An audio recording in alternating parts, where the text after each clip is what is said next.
big, scary monster in the closet is the way that most students think of the s.a.t.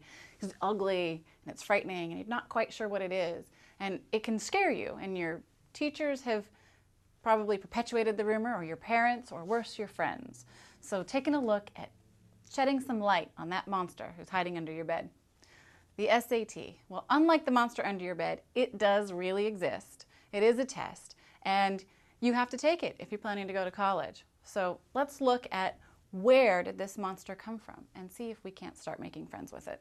The s.a.t. is a piece of a puzzle, and that puzzle is your college application. It's not all that you need to be able to get into college. It's just a small piece of it. Hopefully that will help you alleviate some of your fear that it is going to make or break your world. The application process does include your grades and transcripts from school, test scores from the s.a.t., tests like it, essays that you might write, and more information about your other achievements. So, this test, not quite as scary as it might sound. Let's find out a little bit more about what it looks like. Our next big question is, what does it test? And how much time do I have to accomplish it? This test is going to cover 3 categories, 10 sections, and take almost 4.5 hours. The 3 categories that you're going to have on the s.a.t. are reading, writing, and math. The critical reading and the math pieces of this test are both the same. There are 3 sections. Those sections are broken down. You have 2 25-minute sections of reading and a 20-minute section of reading. And you'll have 2 25-minute sections of math and a 20-minute section of math. Then the last piece is the writing. And the writing, because writing includes now this handwriting exam that they give you. It's actually an essay test. No handwriting involved in terms of can you write or not write. It's how can you get your thoughts across, because it's a critical thinking piece. That's going to be 1 essay piece for 25 minutes, 1 grammar piece for 25 minutes, and a 3rd grammar piece for 25 minutes. So, if you've been doing the math and paying attention about what is on the s.a.t., those 3 categories and 10 sections, you might be wondering where that 10th section went. 3 reading, 3 writing, and 3 math make 9 sections. So where'd that 10th section come from? This is the scary part of the test. There is one more 25-minute section on the test that is always included, and I like to call it slave labor. This is an experimental section. What they're going to do is give you one of the 3 categories, either reading, writing, or math, and they're sampling questions on you. You'll learn how the s.a.t. is very predictable as we go on through this episode and this course, and this is how they make it so predictable. They're going to use you taking their questions and answering them to determine whether they're easy, medium, or hard. And they're going to use them on your future students, your friends, your younger siblings. So there's 25 minutes of slave labor involved in the s.a.t. All in all, what that sums up to is 3 hours and 45 minutes of filling in bubbles and answering questions. Why did I say 4.5 hours to begin with? Because when you go to take the s.a.t. that Saturday morning, you're going to have to get there, find your classroom, sit down, get organized. Then they're going to give you instructions before each of your sections, making sure you know just how to fill in that bubble. And they're also going to give you 2 very generous 5-minute breaks. So in that 4.5 hours, 5 minutes twice to do anything you need to do, stretch, bathroom, whatever it is, just wake up, get yourself refreshed.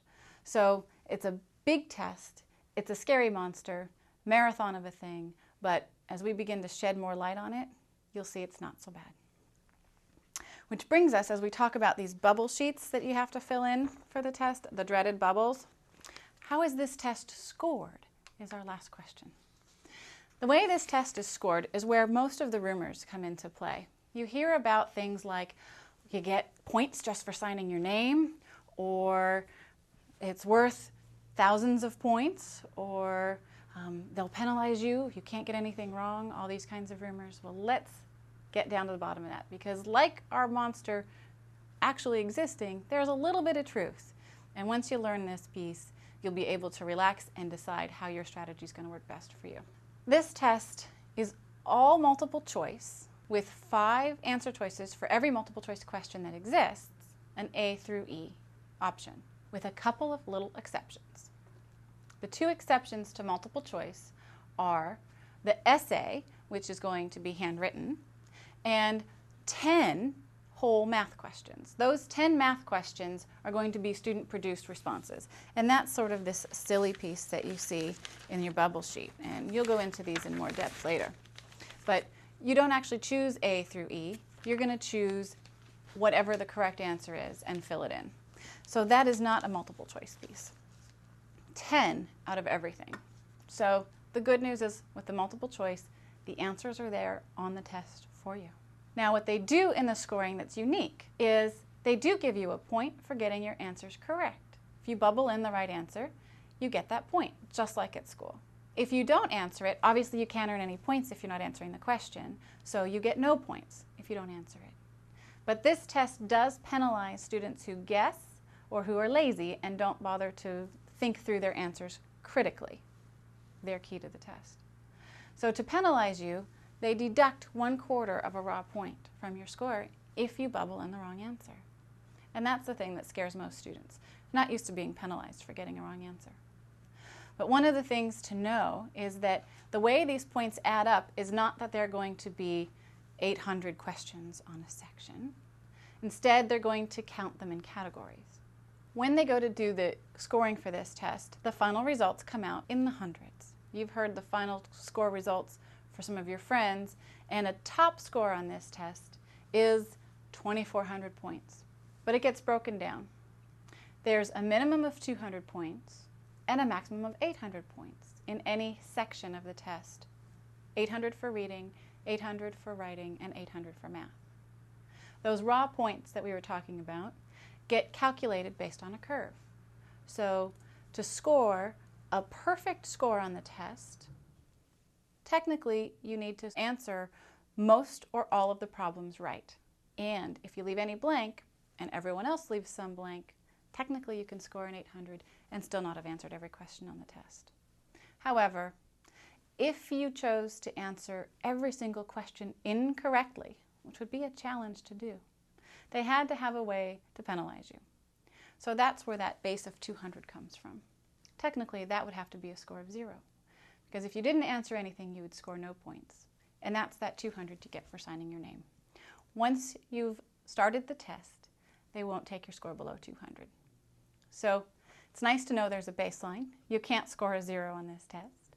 There are no grades involved with a 200 to 800. And the way that they calculate the total score is to add up how you did in each of the 3 sections. And depending which college you want to go to, the colleges will look at different sections differently.